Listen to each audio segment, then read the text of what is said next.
is noise? Noise is any sound that is unwanted, unpleasant, or disruptive to the listener. It is a form of sound energy that travels through a medium, such as air, in the form of wave. Whether a sound is considered noise depends on the listener and the situation.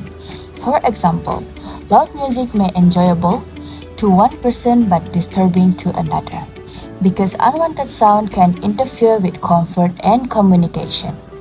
People often refer to excessive noise as noise pollution. However, noise itself simply refers to unwanted sound, while noise pollution describes noise that has harmful effects on people or the environment. So, what is noise pollution? Well, noise pollution is the presence of unwanted or excessive sound that disrupt our daily life. In simple terms, it's any sounds that we don't want to hear but can avoid. Imagine you're studying for tomorrow exam and suddenly cars won't stop honking, your neighbors start drilling the wall and motorcycles keep revving outside. At that moment you're probably thinking, can everyone please be quiet for just 5 minutes? That's noise pollution.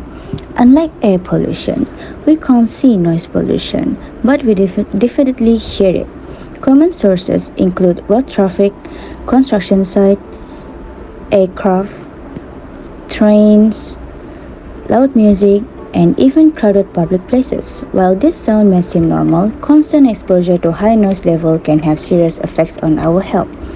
It can reduce our concentration, disturb our sleep, increase stress level, and over time, even damage our hearing. So noise pollution is just something that's annoying. It can actually affect our physical and mental well-being. That's why it's important to monitor and measure noise levels. In our study, we use a sound level meter to determine the sound pressure levels at our selected location. This helps us understand whether the environment is within an acceptable noise range or if it's loud enough to be considered a potential noise pollution issue. So, the next time when you hear someone say, it's just noise, remember, it might actually be noise pollution affecting everyone around us.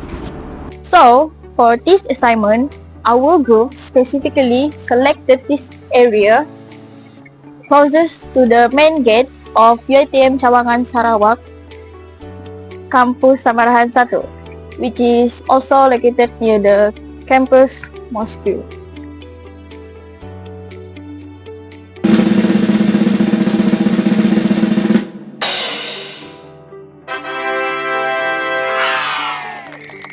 This location was chosen because it experienced continuous vehicle movement, pedestrian activities, and occasional announcement from the mosque, making it suitable for noises level assessment. As shown in the location plan, this area serves as one of the busiest entrances to the campus. Throughout the day, many vehicles such as cars, motorcycles, buses, and delivery vehicles enter and leave the campus, creating varying levels of environmental noises.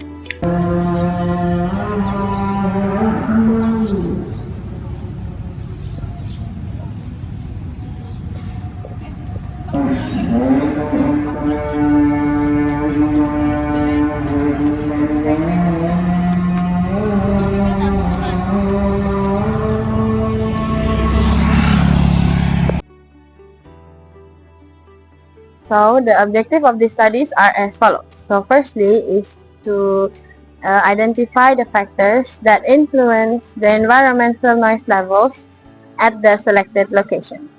The second one is to measure the noise level by using the sound meter level apps. And then third is to analyze the collected data and compare the measured noise levels with the World Health Organization's recommendations. Now, I will explain the measurement procedure. First, we selected the measurement location at the four-way junction near the main gate of UiTM beside Masjid Al-Qurain as it experiences heavy traffic throughout the day. Next, we downloaded the sound level meter application from the Google Play Store or Apple App Store and install it on a smartphone. After that, we set up the tripod at a height of 1 meter.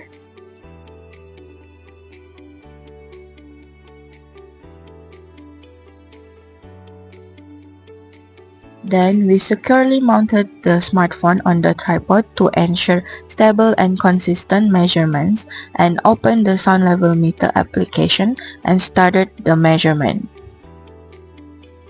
Finally, we recorded the sound level every 1 minute for a total duration of 30 minutes. The recorded data were then collected for analysis and compared with the World Health Organization recommended noise guidelines.